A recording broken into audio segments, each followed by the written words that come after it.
एक बड़ी खबर रांची से सामने आ रही है। कुख्यात गैंगस्टर अमन श्रीवास्तव गिरफ्तार कर लिया गया है। इस वक्त की बड़ी खबर, कुख्यात गैंगस्टर अमन श्रीवास्तव गिरफ्तार कर लिया गया है। एटीएस को बड़ी कामयाबी हाथ लगी है। एटीएस ने गुप्त सूचना के आधार पर कार्रवाई करते हुए कुख्यात गैंगस्टर अमन श्रीवास्तव को मुंबई से गिरफ्तार किया है।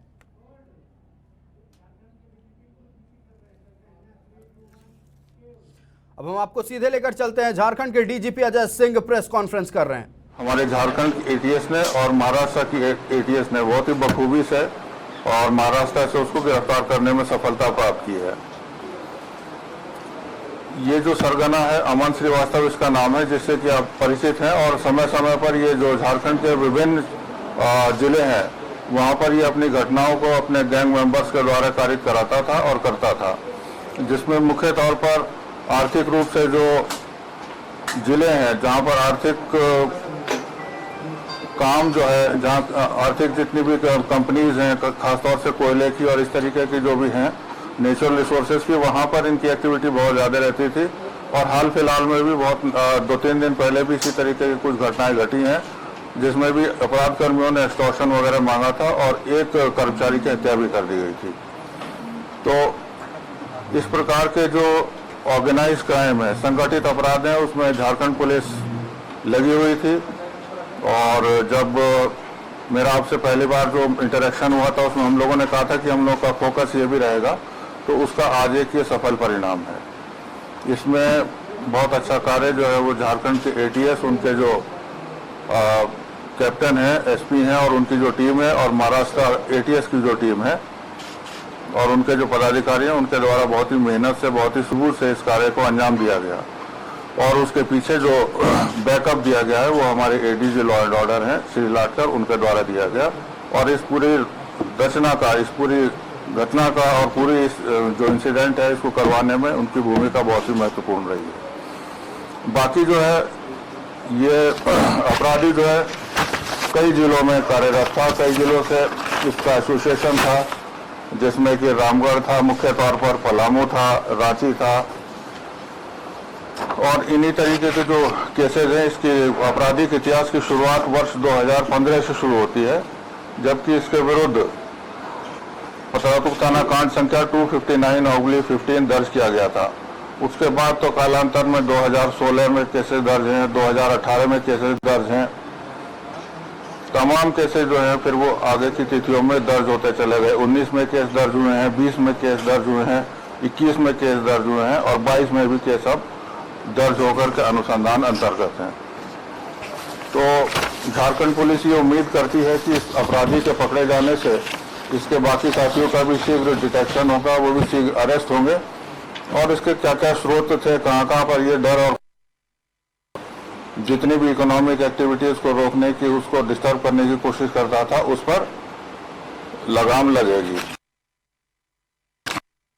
इसके बाद मैं अपने साथियों से, एडीजी लॉ एंड ऑर्डर से और एसपी एटीएस से भी अनुरोध करूंगा कि उनके पास जो इन्फॉर्मेशन है वो भी आपके साथ शेयर करें। ADG law and order. Thank you sir.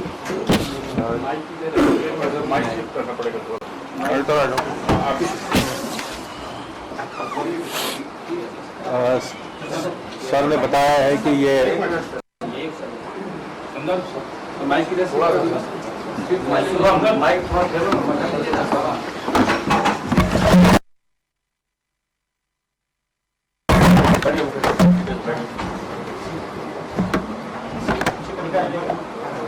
आज की जो उपलब्धि है झारखंड पुलिस के लिए निश्चित तौर पर बहुत ही महत्वपूर्ण उपलब्धि है। डीजी सर के आदेश से और मार्गदर्शन से एटीएस द्वारा जो लगातार कार्य किया जा रहा था, विशेषकर पिछले 3 महीने से जो काम चल रहा है उसमें हमें कई क्लूज मिले थे कि यह जो सरगना है ये देश के विभिन्न राज्यों में, महाराष्ट्र, गुजरात, कर्नाटक आदि अलग अलग राज्यों में जाके वहाँ से संगठित तौर पर दूरभाष के माध्यम से और यहाँ उसके जो क्रिमिनल्स हैं उनके सहयोग से कोयला के उत्खनन के क्षेत्र में संगठित रूप से रंगदारी ले रहा है और क्राइम्स को भी अंजाम दे रहा है। सर के निर्देश पे जो हमारी टीम गई थी, उस टीम ने लगातार करीब 10 दिन अलग अलग स्थानों पर मुंबई में एवं अन्य जगह पर जहां हमें सूत्र मिल रहे थे वहां पर गुप्त रूप से नजर रखने का काम किया, और जब उसके जैसे में दिखने वाला व्यक्ति तब महाराष्ट्र एटीएस से और महाराष्ट्र एटीएस की टीम भी हमारे साथ में लग गई, नई मुंबई की एटीएस है वो, और उनके सहयोग से हमारे जो यहाँ से अतिरिक्त पदाधिकारी भेजे गए, और पदाधिकारी जाने के बाद 4 दिन लगातार वह क्रिमिनल वहाँ नहीं आया और अपने मोबाइल्स वगैरह उसने बंद किए थे, लेकिन उसके बावजूद हमारे एटीएस और महाराष्ट्र एटीएस की टीम ने सूझबूझ के साथ लगातार निगरानी रखी, और उसका ये नतीजा रहा कि कल शाम में उसे वाशी रेलवे स्टेशन जो नवी मुंबई का है, उसे थाने के यूएपीए कोर्ट में प्रस्तुत किया जा रहा है, और वहां से ट्रांजिट रिमांड लेकर रांची लाया जाएगा, और उसके पश्चात अनुसंधान हमारे एटीएस द्वारा किया जाएगा। इसके गिरफ्तारी के लिए पूर्व में करीब 5 लाख का रिवॉर्ड की प्रस्ताव भेजा गया था रामगढ़ एसपी द्वारा, जो प्रक्रियाधीन है, लेकिन निश्चित तौर पर ये बहुत ही अच्छा काम हुआ है। 23 केसेस उस पर है, जिसमें 2 हत्या के, 4 हत्या के प्रयास के मामले हैं, 13 रंगदारी के मामले हैं, और इसका अनुसंधान चल रहा है, जो अब उसके पूछताछ के बाद हमें पता चलेगा कि और भी किन किन कांडों में उसकी संलिप्तता है। धन्यवाद।